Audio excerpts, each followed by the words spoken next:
السلام عليكم ورحمة الله تعالى وبركاته. أسعد الله وقتكم بكل خير. إن شاء الله في هذا الفيديو هذا غنشوفوا النشاط رقم 2 اللي هو بعنوان تنوع الكائنات الحية في الأوساط الطبيعية.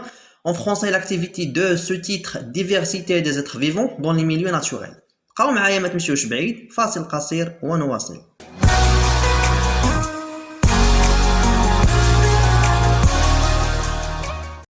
بون avant tout الناس اللي باقي ما شافوش النشاط الأول غادي يبان لكم واحد الرابط الفوق وفي اسفل الفيديو، دخلوا من فضلكم وشوفوه وشاركوا مع صحابكم، واللي باقي ما اشتركش يتفضل بالاشتراك مع تفعيل الجرس.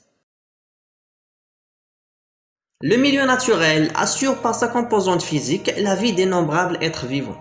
يعني ان الوسط الطبيعي راه كيوفر بالمكونات الفيزيائيه ديالو لحياه لواحد العدد كبير من الكائنات الحيه. Et pour bien comprendre ça, on imagine le paysage suivant. Nous sommes devant un paysage. حنا كاينين قدام واحد المنظر طبيعي. و il y a une gazelle. كاينه واحد الغزاله. Et si je te pose la question, quels sont les êtres vivants que vous voyez? شنو هما الكائنات الحيه اللي انت كتشوفهم؟ غتقول لي لا غازيل. خصك تعرف اللي راه ماشي غير لا غازيل اللي كاين واحد العدد كبير ومتنوع من الكائنات الحيه اضافه لديك لا غازيل. مزيان كتجيك واحد لا كيسيون كتقول لي comment montrer la grande diversité de ces êtres vivants qui sont là-bas. شنو هما ولا شنو هي الطريقه باش غادي نبين هذا التنوع الكبير في الكائنات الحيه اللي كاينين لهي واللي كاينين هنا؟ شنو هي الطريقه اللي غادي نخدم؟ مزيان غادي نشرعوا في الطريقه وغادي نكتشفوا بلي راه كاين واحد العدد كبير في الكائنات الحيه، كاينين على فوق الارض وكاينين تحت الارض وما الى ذلك. لقينا الكائنات الحيه ولقينا بلي راه كاين تنوع فيهم. غادي تشوف بلي راه في واحد البلاصه كاين واحد العدد كبير ديال الكائنات الحيه من واحد النوع، وغتمشي لواحد البلاصه اخرى قريبه عليك غتلقى واحد نوع اخر من الكائنات الحيه مخالف لذاك النوع اللي خليتي في البلاصه الاولانيه. اولا في البلاصه الاولانيه غتلقى نفس النوع من الكائنات الحيه ولكن كثير، وغتمشي لواحد البلاصه قريبه ليك غتلقى نفس النوع ولكن قليل بزاف. غيجيك واحد السؤال العقل ديالك كتقول لي علاش هادو كثار هنا وقلال لهيه، ولا علاش كاين هاد النوع هنا وما كاينش لهيه. يعني toi tu cherches à expliquer leur répartition. Donc la question c'est comment expliquer leur répartition. كيفاش حنا غادي نشرحوا وغادي نفسروا التوزيع ديال هاد الكائنات الحيه. Dans la première partie, on va voir deux appareils d'exploration des êtres vivants. Mais avant ça, il faut savoir que certains animaux sont visibles. سنعرفوا بلي راه بعض الكائنات الحيه راه كيبانوا لينا بالعين المجرده، في حين ان بعض الكائنات الحيه ils se reconnaissent par le chant، يعني كنتعرفوا عليهم طريقه من الاصوات اللي كيديروا، وبعض الكائنات الاخرى كيخليو لينا الاثار ديالهم بعد ما كيدوزوا من شي بلاصه. Donc il y a la visibilité كنشوفوا بالعين، il y a le chant qui laisse bien le chant qui émettent هاد لي زانيمو هادو، يعني الصوت اللي كيديروه، et aussi les traces qui laissent، يعني لي طراس اللي كيخليو لينا. Donc trois choses. Par leur caractéristique, la majorité des animaux se déplacent. يعني الميزه ديال الكائنات الحيه ان الاغلبيه فيهم شنو كيديروا؟ كيتنقلوا. En plus, ils ne se laissent pas toujours approcher. ما كيخليوناش حنا نقربوا منهم، غالبا ما كيخليوناش نقربوا منهم. Elles se cachent، كيتخباو، ils s'enfuient وكيهربوا الا شافونا. D'autres ne sortent qu'à l'obscurité، وشي وحدين ما تيخرجوش هاد الظلام. بعض الكائنات الحيه ما تيخرجوا حتى الليل، بحالاش بحال الوطاويت مثلا. Il s'appelle chauve-souris. De ce fait, il faut avoir recours à divers procédés de capture. يعني حتى خصنا ننوعوا الطرق ديال التقاط هذه الكائنات الحيه باش ندرسوهم. نوعوا الطرق ونوعوا كذلك من الطرق والاليات ديال تتبع يعني الاثار اللي كيخليوها الكائنات الحيه. c'est-à-dire il faut recours à divers procédés de la recherche des traces qui sont laissées par les animaux.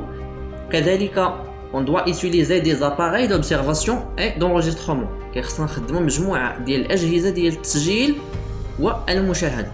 مزيان على ذكر اجهزه التسجيل والمشاهده، je crois que tous vous regardez ou bien vous avez déjà regardé la chaîne National Geographic Abu Dhabi. كتفرجوا كاملين في National Geographic Abu Dhabi. فاش تيجيك واحد الصوره ديال واحد النمر تياكل مثلا وكيبان مزيان، كيبانوا النياب ديالو، كيبان فمو، راه خصك دير في بالك بلي راه هنا الانسان اللي كيصور فيه المصور راه ما كاينش حداه، راه بعيد عليه بزاف. يعني هذا المصور شنو استعمل آلة التصوير، c'est-à-dire un appareil d'enregistrement. مزيان اولا يقدر يكون مخلي لاباغاي حداه وكيصور فيه وكتسجل كذلك الصوت ديالو، ولكن المصور ما كاينش حداه. صايب دونك اون كومونس بار لو بروميير اباراي اللي غادي نستعملوه باش نلتقطوا به الكائنات اللي هما صغار ولكن كيبان لينا بالعين ديالنا، مثلا النمل، الدعسوقات، يعني بعض الديدان الصغيره اللي كتكون على الاوراق وما الى ذلك. هاد الكائنات اللي هما صغار كنستعملوا ان اباري كي سابيل لاسبيراتور دانسيكت. ان اسبيراتور دانسيكت سي سو فورم دون بواط، واحد لا بتيت بواط صغيره. Et dans la boîte, ou bien à l'extrémité de la boîte, au fond de la boîte, il y a deux tuyaux qui sont liés à la boîte. يعني الفوق ديال لابواط، في الغلاقه ديال القاروره ديال هاد لابواط هادي، في الغلاقه ديالها كاين عندنا دو tuyaux، جوج ديال الانابيب، واحد جاي لعندك وواحد غادي للجهه الاخرى. Et toi, qu'est-ce que tu dois faire? Tu dois porter le premier tube et tu le mets dans la bouche. كتاخذ التويو الاول وكديرو في الفم ديالك، والتويو اللي كاين من ديك الجهه الاخرى كتحطو على داك الكائن الحي. وشنو كدير؟ tu fais quoi? tu aspires d'un coup rapide، يعني كتجبد النفس دغيا، وداك الكائن الحي كيدوز عن طريق داك الانبوب اللي من ديك الجهه وكيدخل لابواط ديالك. فتكون ابل ان اباري d'insecte، c'est-à-dire par l'approche de l'extrémité d'un tuyau à une fleur par exemple, au sol ou n'importe endroit, on aspire d'un coup rapide pour faire précipiter les insectes dans le bocal ou bien la boîte. يعني داك الكائن الحي حنا باش ندرسوه باش نشوفوه شنو كنديروا ليه، هو صغير بزاف باش انك تشدو بيديك ولا تشدو بالملقط. يعني شنو غادي دير ليه؟ tu vas l'abîmer، يعني غادي تخسرو وغادي تعدى عليه وغتصدق انت قتلتي الكائن الحي بدل انك دير تدرسو. Donc ça c'est ce qu'on appelle un appareil d'insecte. On l'utilise pour préserver l'échantillon ديالنا ما نضروش. هنا لحد الساعه كنهضروا على كائنات حيه كيبانوا لينا بالعين ديالنا ولو انهم صغار كيبانوا بالعين. غنمشيو لواحد النوع اخر ديال الكائنات الحيه فين كاين بالضبط على مستوى التربه، شي عينه من عينات التربه شويه شويه ديال التراب غتلقى فيه واحد العدد كبير ديال الكائنات الحيه ولو انها ما كتبانش ليك، هما مخبيين في التراب. حنا شنو بغينا حنا من هذا التراب هذا؟ بغينا حنا نخرجوهم من هذا التراب يوليو يبانوا لينا مزيان.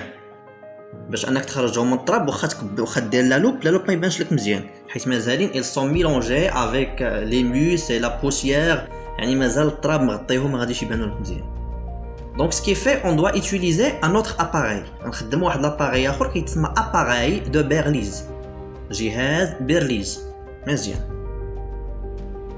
Maintenant دابا غنشرح لكم l'appareil de Berlioz كيفاش تيخدم، et après on va voir une animation de comment l'appareil il fonctionne.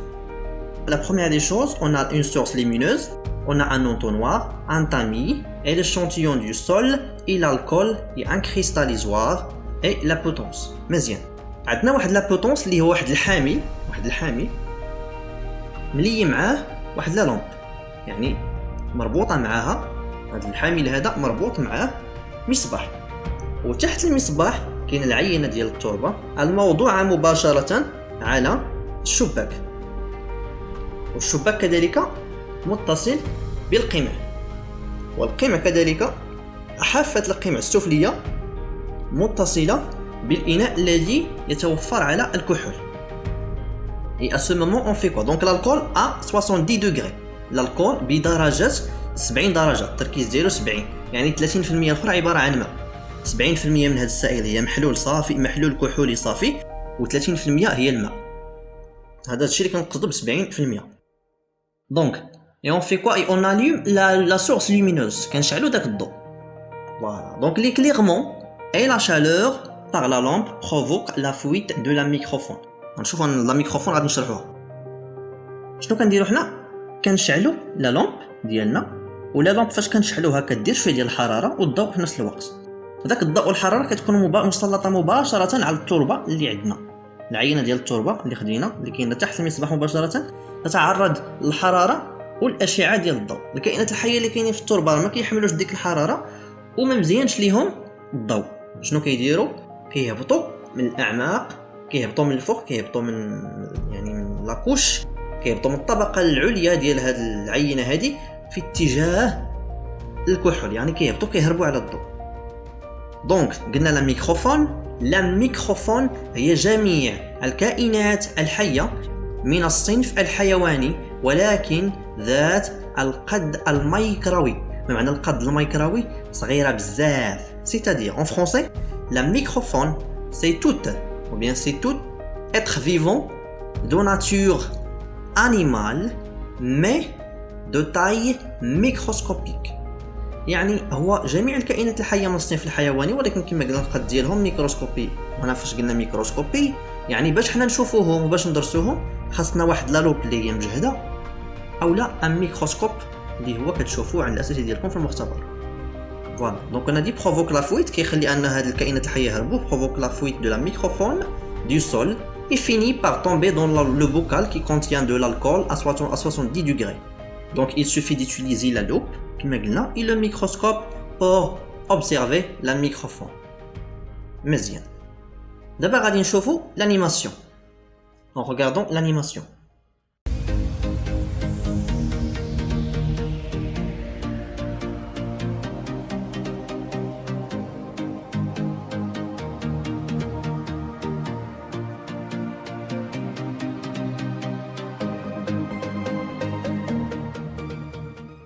Donc, après avoir regardé l'animation, on va voir quelques êtres vivants qui sont au niveau de l'échantillon du sol. تعرفوا على بعض الكائنات الحية اللي كاينين في l'échantillon du sol. من بين الكائنات الحية اللي كاين الكلوبورت اللي كنسميوه حمار قبان، وكاينين دي زارينيي عناكب صغار، وكاينين دي زانيليد ديدان صغيرة، كاينين دي كلوبورت حمار قبان، كاينين دي ليماس، وكاينين كذلك دوطخ اتر فيفون اللي غادي نتعرفوا عليهم في هاد الانيماسيون هادي.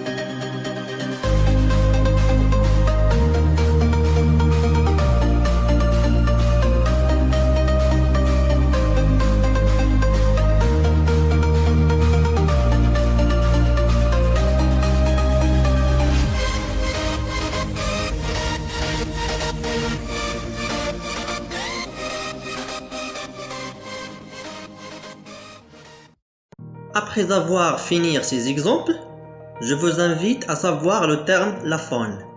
واللي هو بالدارجة جميع الكائنات الحية من الصنف الحيواني والتي نراها بالعين المجردة، يعني كنشوفوها بعينينا. C'est bon. Jusqu'ici, on a fini la réponse de la première question. Maintenant, je vous rappelle de la deuxième question. C'était comment expliquer la répartition des êtres vivants dans un milieu naturel. يعني دابا غادي نجاوبوا على السؤال الثاني اللي بقى لينا واللي كان كيفاش غنفسروا هذا التوزيع ديال الكائنات الحيه في وسط طبيعي معين. رجعوا معايا مزيان الذاكره المثال ديال الغزاله والبيزاج والاختلاف ديال التوزيع ديال الكائنات ما بين هنا والهي. Donc, ce qu'on doit retenir, c'est que les êtres vivants, soit la faune ou la flore.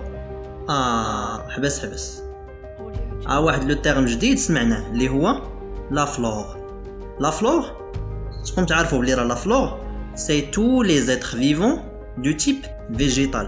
يعني ان لا فلور هي جميع الكائنات الحيه من الصنف النباتي. ديروا كومباريزون، قلنا لا فون هي جميع الكائنات الحيه من الصنف الحيواني، لا فلور هي جميع الكائنات الحيه من الصنف النباتي. هنا تيب انيمال، هنا تيب végétal. مزيان قلنا ce qu'il faut retenir c'est que les êtres vivants, soit la faune ou la flore, ne sont pas répartis au hasard. يعني سواء لا فون وسواء لا فلور راه ماشي بشكل عشوائي، راه ما كاينينش غير هكاك يعني غير بشكل عشوائي، لا. يعني ان الكائنات الحيه في اي وسط طبيعي كيف ما كان كتلقاهم في هذه البلاصه وكتلقاهم لهي وكتلقاهم فين ما مشيتي كتلقاهم وكتلقاهم بواحد الكثافه وبواحد المجموع وكتمشي ليه كتلقى العدد مختلف والنوع مختلف. راه داك الشيء راه ماشي عشوائي. علاش؟ Leur répartition dépend des caractéristiques physiques du milieu naturel, comme la température, l'humidité, l'altitude, etc. يعني أن التوزيع ديال هذه الكائنات الحية كيتعلق بمجموعة من الخاصيات الفيزيائية للوسط الطبيعي، بحال درجة الحرارة، الرطوبة، الارتفاع عن سطح البحر إلى غير ذلك من العوامل. Et l'être vivant occupe finalement un milieu qui correspond à ces exigences. بمعنى أنه في الأخير الكائنات الحية كتاخذ المكان ديالها المناسب لإيش؟ للمتطلبات ديالها. المتطلبات ديالها هي اللي بغات. وبهذا نتوما كتلقاوها في واحد البلاصة اللي ما خصكمش تظنوا بلي ديك البلاصة عشوائية، وإنما في ديك البلاصة لقات المتطلبات ديالها سواء من درجة الحرارة، من الرطوبة، من الضغط، من بزاف ديال الحوايج كيجوها في ديك البلاصة، حيت ديك البلاصة هي البلاصة المناسبة لها. بهذا نكون قد أنهينا النشاط الثاني. أرجو أنك استفدت مزيان من هذا الفيديو هذا وفهمتي هذه الفقرة من الدرس. من فضلك اشترك في القناة مع تفعيل الجرس، واعطيني دقيقة أخرى من الوقت ديالك وشارك فيها هذا الفيديو مع أصحابك، وجزاك الله عني خير الجزاء. والسلام عليك وعليك ورحمة الله وبركاته.